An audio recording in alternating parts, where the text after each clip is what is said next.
Hi, welcome to Dr. Joe Academy reading and writing class. Before we get started, just to make sure you could hear me as well as see the Google Slides presentation, can you please type 1 in the chat?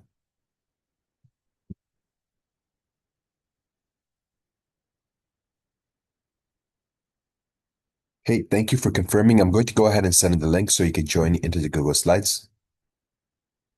All right, so the chapter we're taking a look at is fairly short. We don't have a reading comprehension activity right after, but instead we do have an article that we're going to take a look at, kind of linking into the whole idea behind nonfiction as literature. All right, so Brady, I'm just going to have you read through the slides. If someone does join in, they'll also continue along with you, but until then, it'll just be you for now. Can you please go ahead and read the first slide? One weekend a few years ago, I went to Buffalo to talk at a writers' conference that had been organized by a group of women writers in in that city. The women were serious about their craft, and the books and articles that they had written were solid and useful. They asked me if I would take part in a radio talk show earlier in the week to publicize the conference. They would be with the host in the studio, and I would be on a telephone hookup from my apartment in New York. The appointed evening arrived, and my phone rang, and the host came on and greeted me with a strenuous joviality of his trade. He said he had three lovely ladies in the studio with him, and he was eager to find out what we all thought of the present state of literature and what advice we had for all his listeners who were members of the literati and had literary ambitions themselves. This hearty introduction dropped like a stone in our midst, and none of the three lovely ladies said anything, which I thought was the proper response.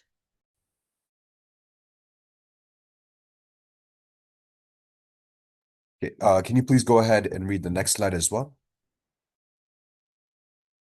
The silence lengthened, and finally I said, I think we should banish all further mentions of the words literature and literary and literati. I knew that the host had been briefed about what kind of writers we were, eh, what we were, and what we wanted to discuss. But he had no other frame of reference. Tell me, he said, what insights do you have about the literary experience in America today? Silence also greeted this question. Finally, I said, we're here to talk about the craft of writing. He didn't know what to make of that, and he began to invoke the names of authors like Ernest Hemingway, and Saul Bellow, and William Striern, whom we surely regarded as the literary giants. We said those writers didn't happen to be our models, and we mentioned people like Thomas and Joanne Didion and Gary Wills. He had never heard of them. One of the women mentioned Tom Wolfe, The Right Stuff, and he hadn't heard of that. We explained that these were writers we admired for their ability to harness the issues and the concerns of the day. Okay, I'll go ahead and read this slide. But don't you want to write anything literary? Our host said. The three women said they felt they were already doing satisfying work. That brought the program to another halt, and the host began to accept phone calls from his listeners, all of whom were interested in the craft of writing and wanted to know how we went about it.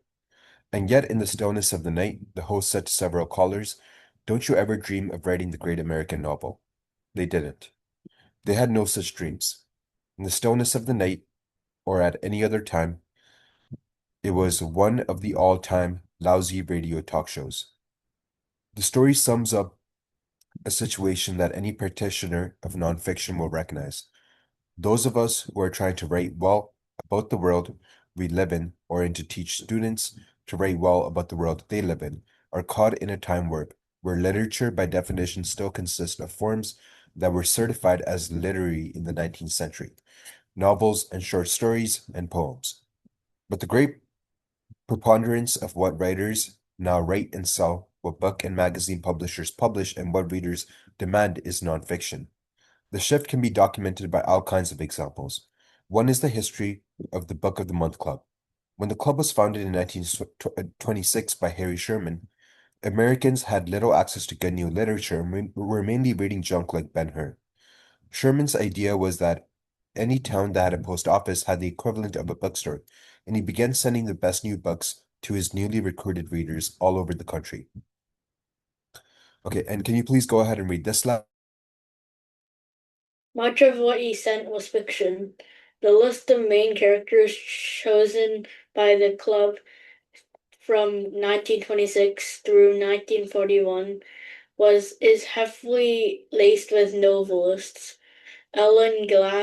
Glasgow, Sinclair Lewis, Virginia Woolf, and John Galsway, Eleanor Wiley, in Ignazio Silone, Rosamund Laman, Edith Wharton,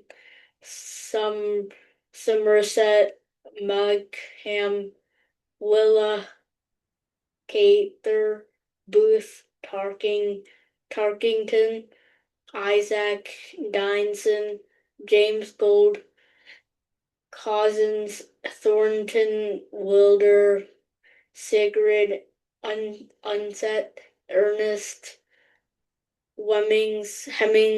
Hemingway, William Saroyan, John P. Marquand, John Steinbeck, and many others.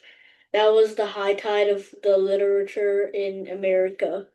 Members of the Book of the Month Club hardly heard of the approach of World War II. Not until 1940 was it brought home to them in a book, Mrs. Miniver, a stiff upper lip novel about the early days of the Battle of Britain.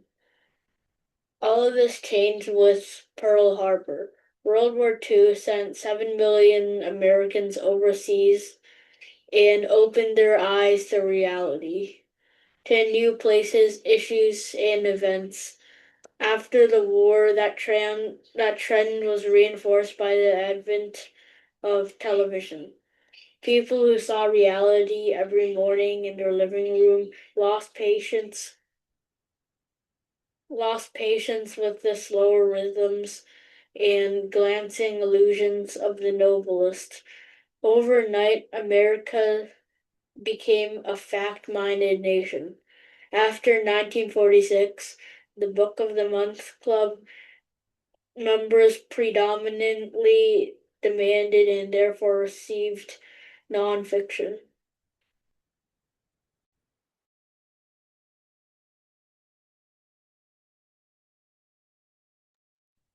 Magazines were swept along on the same tide. The Saturday Evening Post, which had long spoon-fed its readers a heavy diet of short stories by writers who all seemed to have three names: Clarence Buddington, Kelland, Octavius Roy Cohen, reversed the ratio in the early 1960s. 90% of the magazine was now allotted to nonfiction articles, with just one short story by a three-named author to keep the faithful form feeling abandoned. It was the beginning of a golden era of nonfiction, especially in Life, which ran finely crafted articles every week in the New Yorker, which elevated the form by originating such landmarks of modern American writing as Rachel Carson's Silent Spring and Truman Capote's In Cold Blood, and in Harper's, which commissioned some such remarkable pieces as Norman Mailer's Armies of the Night. Nonfiction became the new American literature. Okay, and Brady, can you also go ahead and read this slide? Today, there is no area of life, present or past, that isn't being made accessible. to ordinary readers by men and women writing with high seriousness and grace. Add this to the literary fact that all of the disciplines that were once regarded as academic, like anthropology and economics and social history, that have been the domain of nonfiction writers and of broadly curious readers. Add all the books combining history and biography that has distinguished American letters in the recent years. David McCullough, Truman and the Path Between Seas, Robert A. Caro, The Power Broker, Robert Moses and the Fall of New York, Taylor Branches, Parting the Waters, America in the King Years, 1954 to 1963, Richard Kluger's The Paper, The Life and Death of New York Herald Tribune, Richard Rhodes, The Making of the Atomic Bomb, Thomas L. Friedman, From Beirut to Jerusalem, J. Anthony Luca's Common Ground, A Turbulent Decade in the Lives of American Families, Edmund Morris, Theodore Rex, Nicholas Leeman's The Promised Land, The Great Black Migration and How It Changed America, Adam Hochschild's King Leopold's Ghost, A Story of Greed, Terror, and Heroism in colonial Africa, Ronald Steele's Walter Lippmann and the American Century, and Marian Elizabeth Rogers Meccan, The American Iconoclast, David's Remnick, Lenin's Tomb, The Last Days of the Soviet Union, Andrew Delabenko, Melville, Mark and Stevens, and Anlin Swan's De Kooning, American Master, My Roster of the New Literature of Nonfiction in short, which would include all the writers who come bearing information and present it with vigor, clarity, and humanity.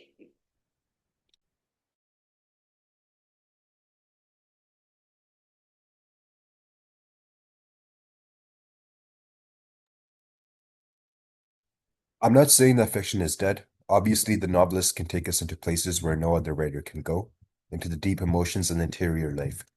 What I'm saying is that I have no patience with the snobbery that says nonfiction is only journalism by another name and that journalism by any name is a dirty word. While we're redefining literature, let's also redefine journalism. Journalism is writing that first appears in any periodic journal, whatever its constituency.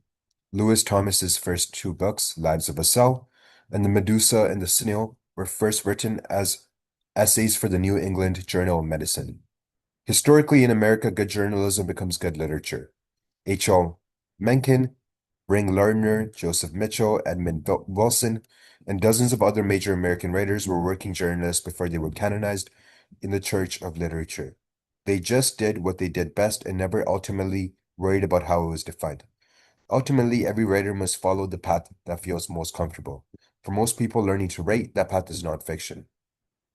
It enables them to write about what they know, or can observe, or can find out. This is especially true of young people and students.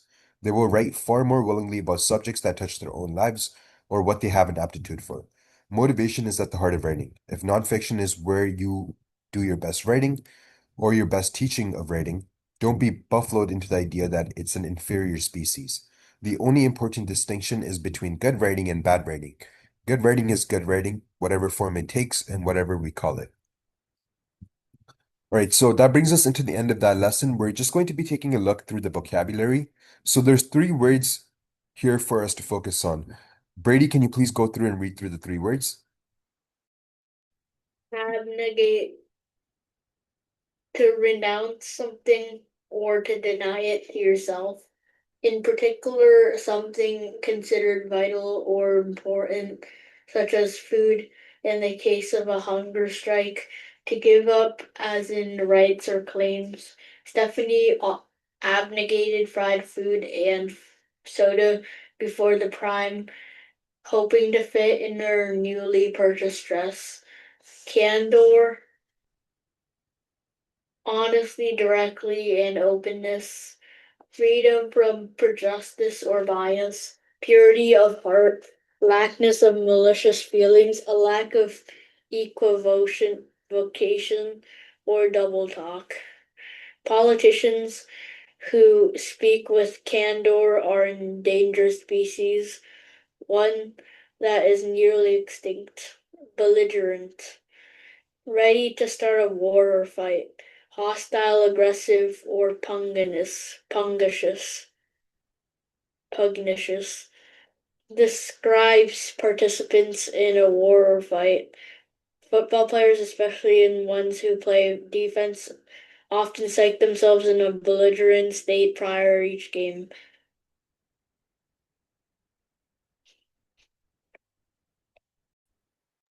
Okay, so I want you to write a paragraph. I want it to be focused on the same topic. Consider it to be almost like a short story, but not really a short story. It should be three sentences minimum, one sentence per each of the words. Make sure to include enough context to show you have an understanding of the words.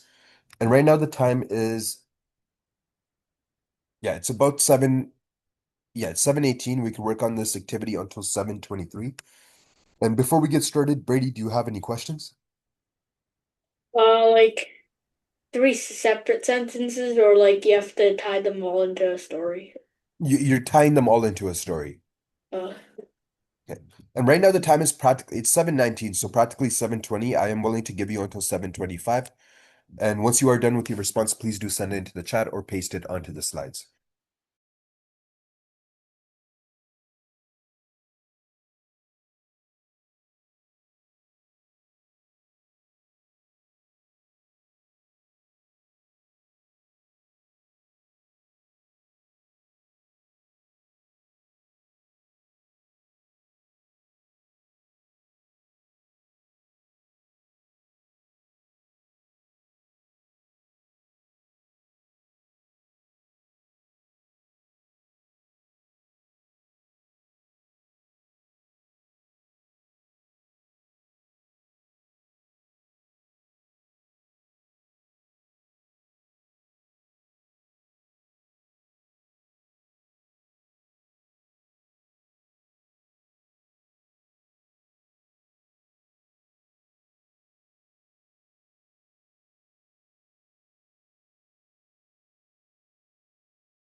Okay, the time is about to be 7:25. As soon as you're done with your response, please do send it in.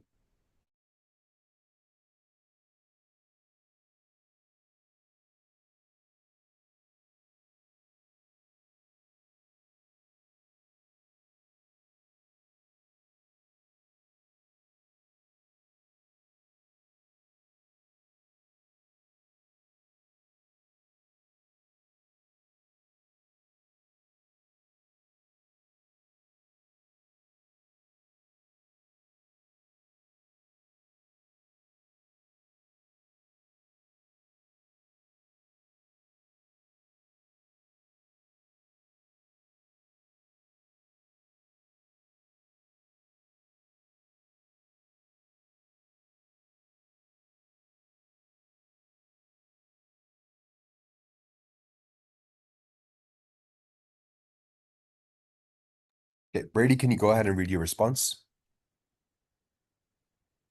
Due to people teasing him about his newly bought clothing, Tyler abnegated wearing them.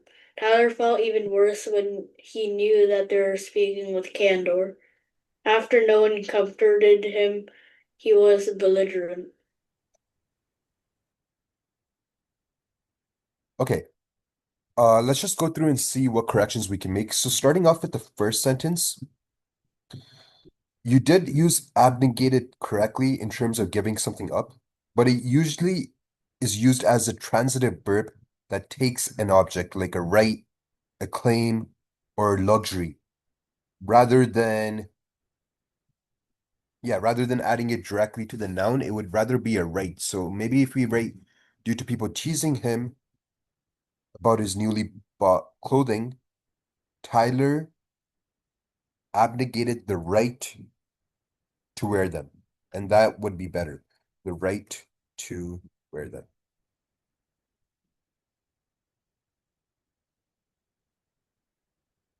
Okay.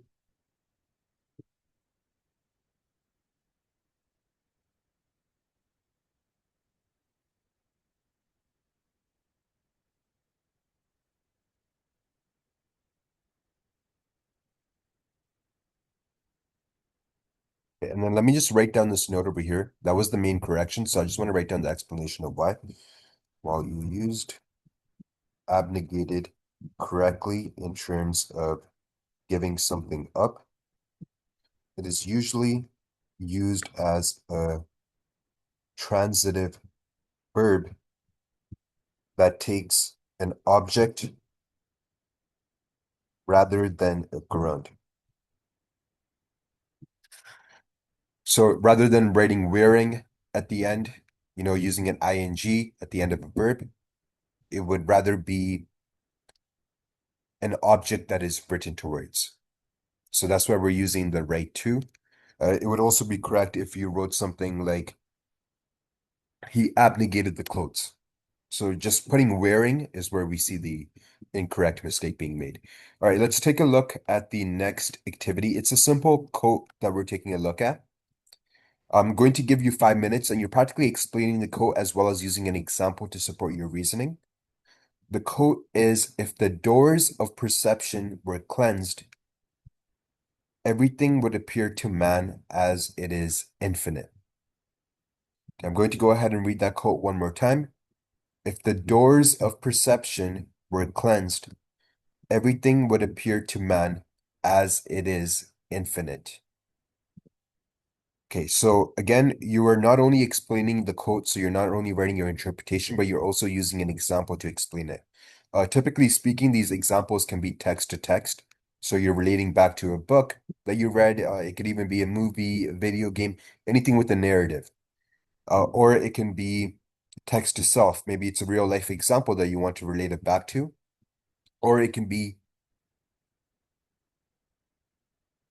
text to world, where you practically make the connection to anything that's outside. It could be anything within history. It could be a real world situation, a news event, a current event. It can be another person that you completely know, whether it's in your personal life or even someone that's popular or famous. But those are the three options you have when it comes to the example, text to text, text to self, and text to world. And before we get started, Brady, do you have any questions about this activity? No. Okay, right now the time is 7:30. We'll work on this until 7:35.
Okay, it is 7:35, Brady. You could go ahead and send in your response.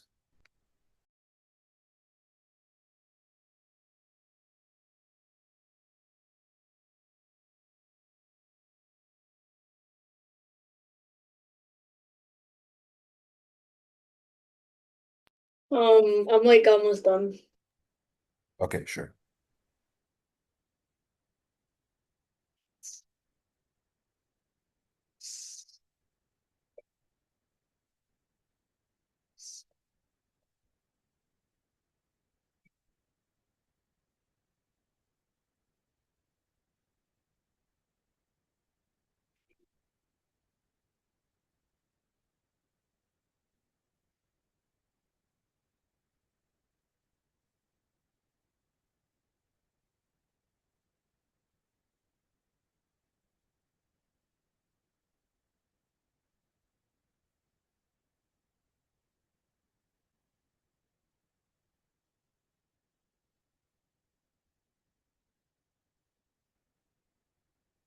Okay, Brady, you could go ahead and read your response.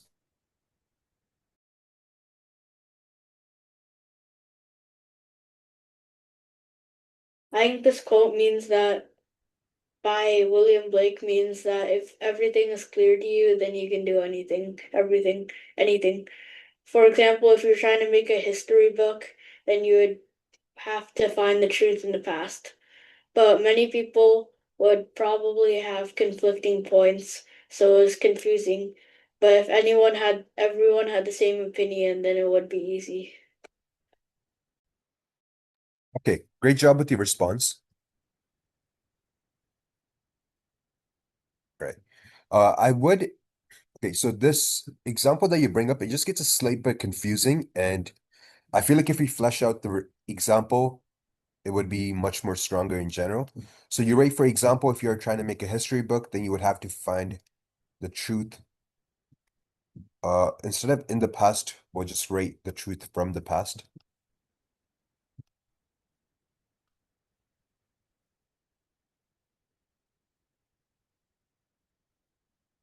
I would in general suggest like I just feel as if it's hard to take this example and then kind of relate it back to this idea. I do see where you're going from, but when we see this idea, if the doors of perception were cleansed, everything would appear to man as if it is infinite.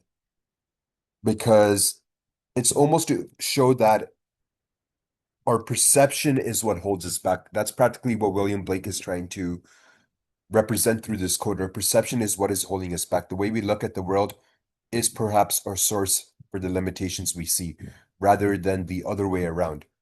Because if we look at the world in a cleansed perception, maybe we would be able to see how there is infinite opportunities ahead of us. So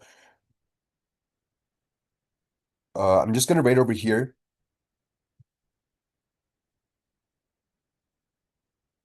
The history book example does not resonate well with the idea behind the quote. I'm going to write over here, maybe just a suggestion. So let's, I'm going to honestly cross out this portion because I do feel like a better example can be seen, but maybe even in writing this sentence, I think it'll help you find that example and make the connection better. So I just wanted to add in this sentence, which is by talking about, okay, he is almost suggesting, or we'll remove the word almost, it's unnecessary. He is suggesting that our perception is our source of limitation, or our tainted perception is our source of limitation. And when we do cleanse our perception, that limitation or those limitations cease to exist. All right. And from there, you could perhaps find an example. So it could be something as simple as, all right, the idea behind someone considering it being impossible to do good on a test, right? Something even as simple as that. A person who considers it to be impossible to do well on a test, of course, is looking at their situation from a very tainted or very limited perspective.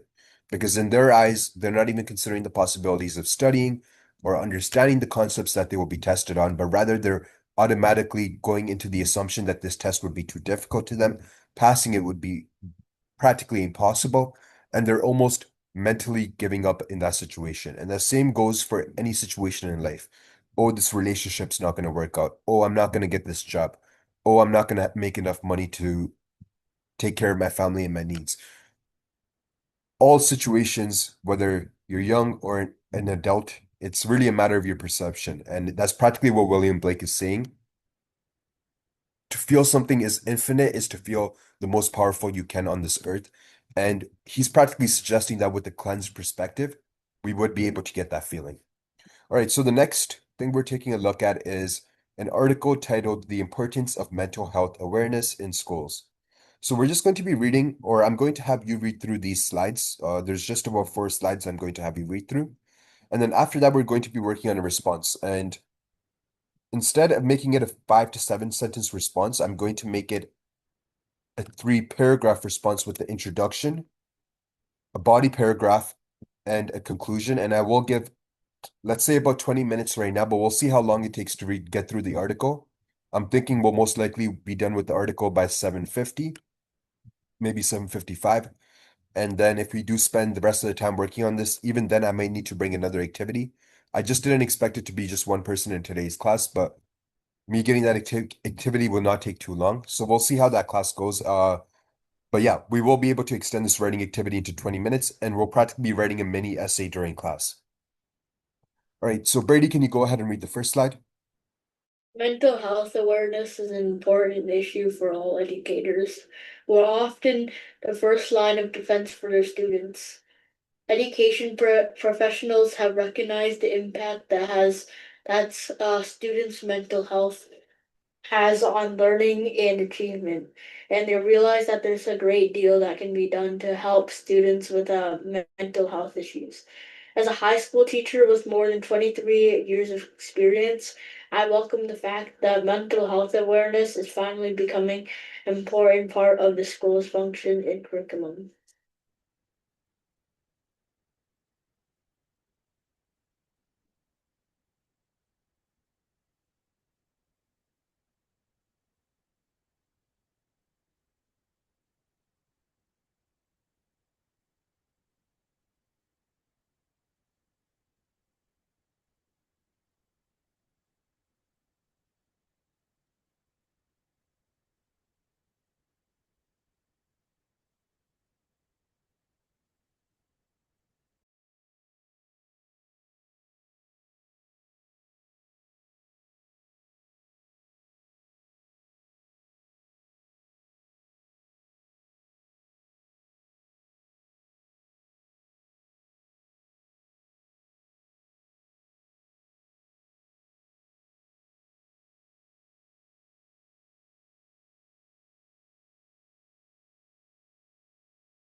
I'm sorry, Brady, I'm not sure if you were muted. Did you go ahead and read this slide? Yeah. Okay, my apologies. I just completely got distracted there for a second. Can you go ahead and read the second slide? A few years ago, seeing signs in my student, a few years ago, a student in my senior class changed drastically in a short period of time. I noticed that Melina no longer did her homework. She didn't even try on her essays. Previous meticulous in her appearance, Melina would come to school disheveled and wearing the same clothes. While I tried to speak with her, she was uncharacteristically distant and withdrawn. Because I had some training in mental health awareness, I knew that Melina was in some sort of trouble. Luckily, my school had workers and staff that could speak to Melina and assess her issues. They discovered that Melina was depressed and suicidal, and she needed immediate psychiatric intervention. Melina was hospitalized for a period of time, but she was able to return to my classroom a few months later. With the help of medication and therapy, she managed to graduate with her class.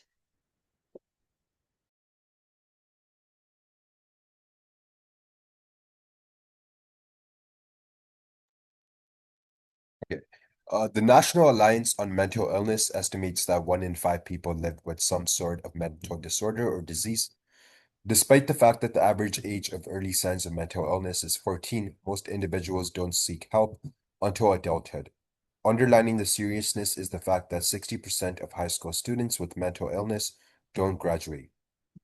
New York mental health experts recognize that earlier intervention could result in more positive outcomes for these students. Beginning in July 2018, New York will be the first state in the nation to require mental health education for all students. The overall mission of New York's school mental health SMH program is to promote healthy social, emotional, and behavioral development of students and break down barriers to learning so the general well-being of students, families, and school staff can be enhanced in collaboration with other comprehensive student support and services. The SMH program supports the emotional health and academic growth of all students with the following: integrating comprehensive services and supporting throughout every grade level, assessing mental health needs through universal, selective, and targeted interventions, providing access to behavioral and mental health services and programs, leveraging higher level personnel, such as those working with the Department of Education for necessary support and services, and building collaborative relationships between the school and students' families and communities. All right, and Brady, can you go ahead and read this slide? Until mental health education is a mandatory aspect of all schools, teachers and administrators can work to promote awareness with their students. Key elements to shine a light on include the concept of self-care and responsibility for one's own mental health and wellness, with an emphasis on the fact that mental health is an integral part of health, and the concept of recovery from mental illness. Teachers and students should be provided with ways to recognize signs of developing mental health problems, and there should be opportunities around awareness and management of mental health crises, including risk of suicide and self-harm. Further instruction should address the relationship between mental health, substance abuse, and other negative coping behaviors, as well as the negative impact of stigma and cultural attitudes towards mental illness. Because teens spend most of their day at school, it just makes sense to have mental health awareness and education become part of the curriculum. When we empower students with knowledge and encourage dialogue, students will be able to get the help they need.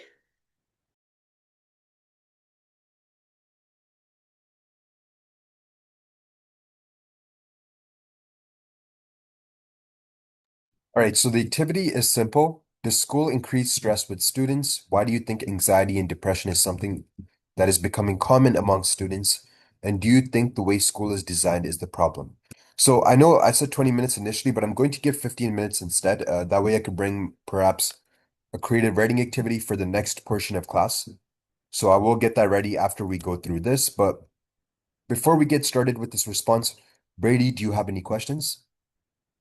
No. All right, great.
Okay, the time is about to be 8:05, so Brady, once you're done with your response, please do send that in.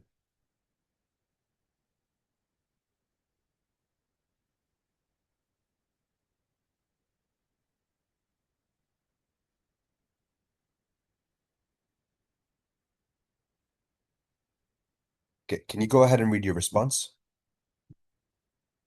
I think that anxiety and depression is becoming a problem because people don't go outside as much.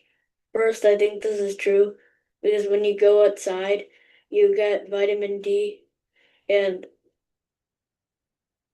once you get vitamin D, you get stronger bones and a better mood.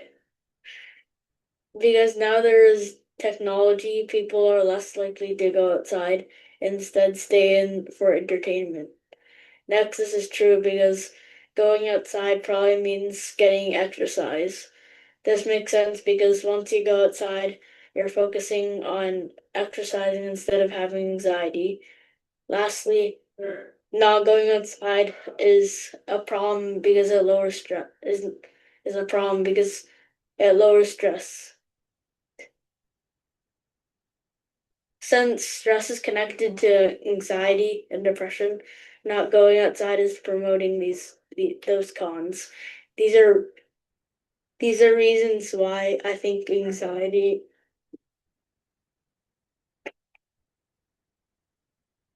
and depression.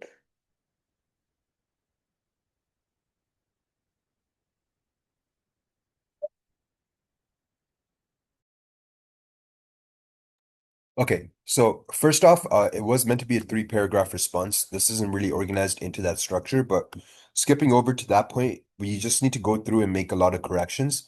Starting off with the first sentence first, I think that this is true because when you go outside, you get vitamin D. Okay, I think that anxiety and depression, because people don't go outside. Okay. Over here, let's just add in as much as they used to. First, I think, okay, we can remove the word first over here. It is typically unnecessary. We kind of know this is the focus of the paragraph now. I think that this is true because when you go outside, you get vitamin D.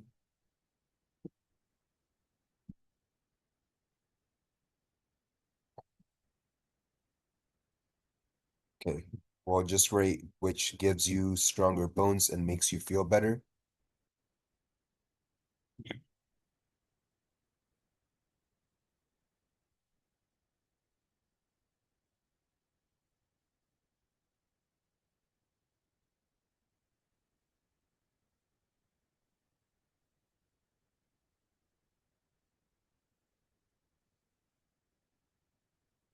Okay, we'll remove the word because over here as well.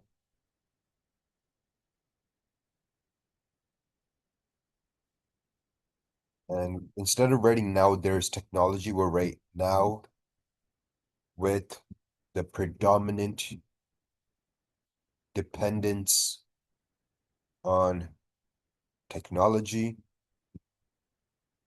people are less likely to go outside. Again, outside is supposed to be written as one word. I'm just going to highlight this right and make it bold so you do remember. And instead are less likely to go outside and instead stay in for entertainment. Next, again, we can remove the word next over here.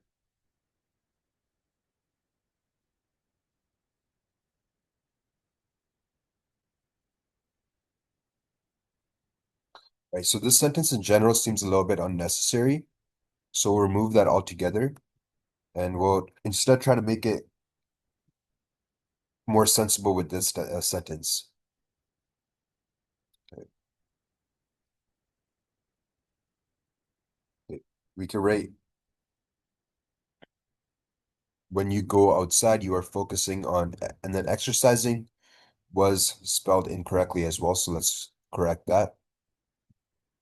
Right. Focus on exercising and physical activity.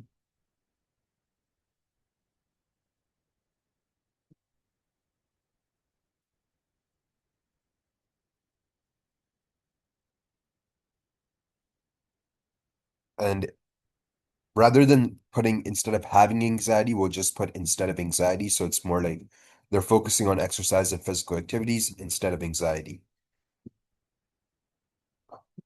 Make this slightly smaller.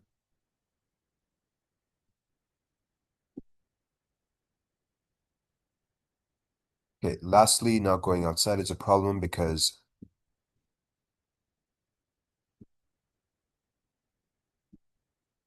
all right, just to make sure we're just a little bit more clear, we'll remove it because it sounds a little bit confusing. It almost sounds like you're talking about not going outside.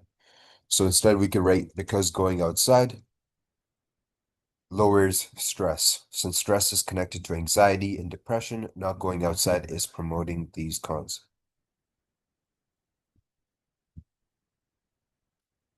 Okay. And instead of saying promoting these cons, we'll cross that out and we'll write not going outside can lead to these circumstances.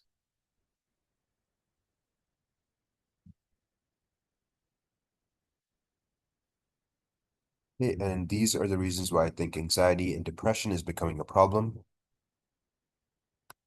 And we'll just remove this portion. It just feels like it's slightly being repeated again and again. And we'll just put a period here at the end. Okay, and Brady, do you have any questions about the points of improvement we went through? No. All right, just give me 1 second. I'm going to get some new content pulled up. We do have 20 minutes left, so something to just kind of occupy our time for that.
Okay, so we're just going to be taking a look at a creative writing prompt, and we'll be working on this for the next 15 minutes. In the heart of a forgotten forest, an ancient, overgrown mansion stands untouched for decades. You are an investigator specializing in the paranormal, and you've been called to unravel the mysteries shrouding this mansion. Provide one example of a literary device and identify the example. So we'll work on this for 15 minutes. Right now, the time is 8:13. We can work on this until 8:28. And before we get started, Brady, do you have any questions about this activity?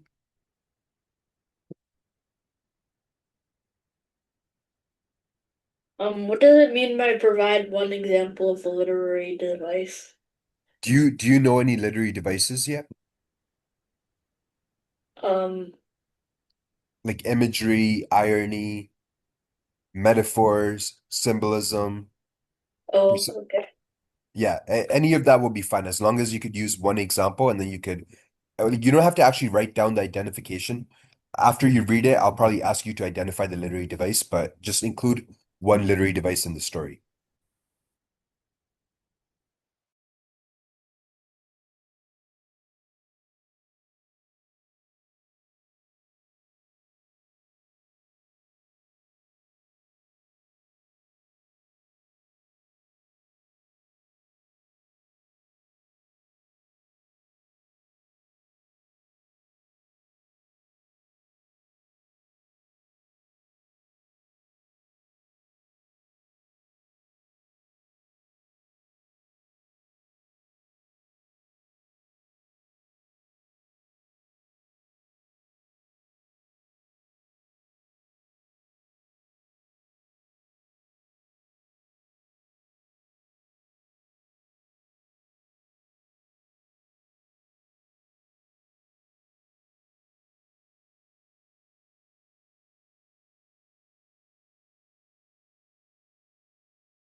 Okay, Brady, the time is about to be 8:28. You can go ahead and send in your response and we can read through it together.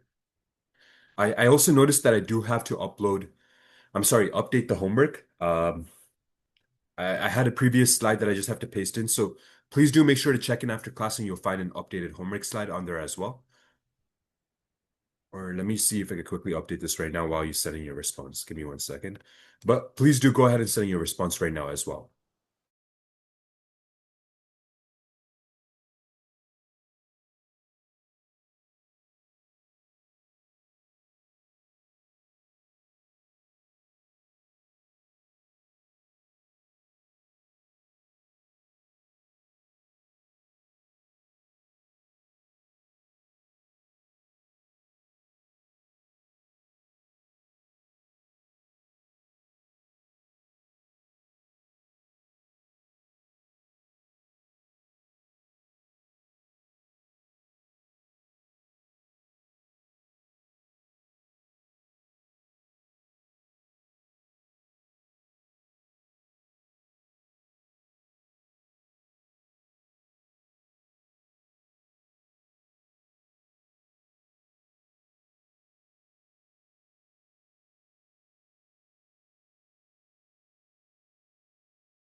Okay, Brady, I do have your story over here. I'm going to be reading it after class. I'm going to just go through the homework while I have you over here. The writing assignment is, sorry, the writing assignment is a 250 word flash fiction story centered on a glitch that reveals a hidden truth. The requirement is to take an everyday object, for example, a smartphone, a vintage radio, or a smart mirror, and have this object start communicating something it wasn't programmed to know. Your protagonist must make a choice. Do they fix the device or return to normal? Or do they follow the glitch to see where it leads? Use sensory details to describe the glitch. Is it a flickering screen, a distorted voice, or a temperature drop? In the reflection, end the story with a single sentence on whether technology is a bridge to our future or a mirror of our past. All right, I'm going to go ahead and dismiss the class. Again, as mentioned, you could find the feedback for your creative writing activity after class. And before I do dismiss the class, Brady, do you have any questions about what we went over today? No. Okay, I'm going to go ahead and dismiss the class. I hope you have a great week ahead of yourself. Bye. Ah.